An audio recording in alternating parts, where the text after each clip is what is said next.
Hanggang kailan na lang ba pwede gamitin ang ating OAC kapag pabalik tayo sa ibang bansa? Dahil guys, may isang OFW ang nag-share sa akin, actually first time ito, na nagamit na daw niya ang kanyang OFW pass pabalik sa ibang bansa. Na-screenshot ko nga guys yung comment niya pero hindi ko masama sa video na ito dahil inaalis ni YouTube or the Facebook, kahit nakatakip naman yung pangalan. Pero posible nga ba na maipatupad na ang OFW pass?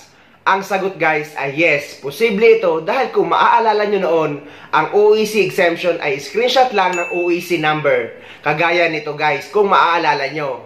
Pero ngayon magkapareho na ang itsura ng OEC at ng ating OEC exemption ngayon. Pero gaya ng lagi kong ginagawa at para makasiguro ako, ay nagtanong ako mismo sa DMW or sa Department of Migrant Workers. Dahil guys, baka magdulot ng pagkalito or pagkabahala sa mga OFW kapag may nakabasa sa comment ng isang OFW na nag-share nga na nagamit na daw niya ang kanyang OFW pass na kahit wala siyang dalang OEC or OEC exemption. At sa kabutihang palad ay nag-reply ang DMW at nagpapasalamat ako sa kanila dahil bawat tanong natin ay nagre-respond sila. At ang sagot nila guys ay wala pang anunsyo tungkol dito dahil under maintenance pa ang OFW pass or ang DMW mobile app.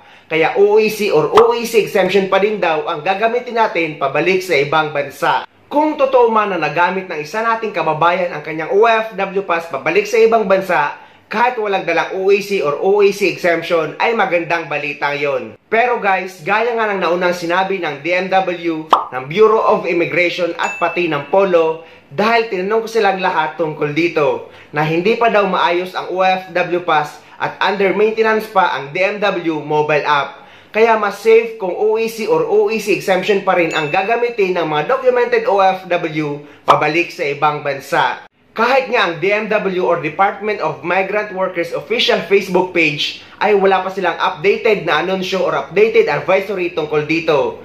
Kaya guys, kung gusto nyo gumawa ng OFW pass or mag-register sa DMW mobile app, pero siguraduhin nyo lang na may dala kayong OEC or OEC exemption. Dahil baka magaya kayo sa dalawang OFW na na-offload sa immigration dahil sa OFW pass. Maniniwala lang tayo na pwede na gamitin ang OFW pass kapag marami nang nakaka-experience at kapag may formal ng announcement ang Department of Migrant Workers.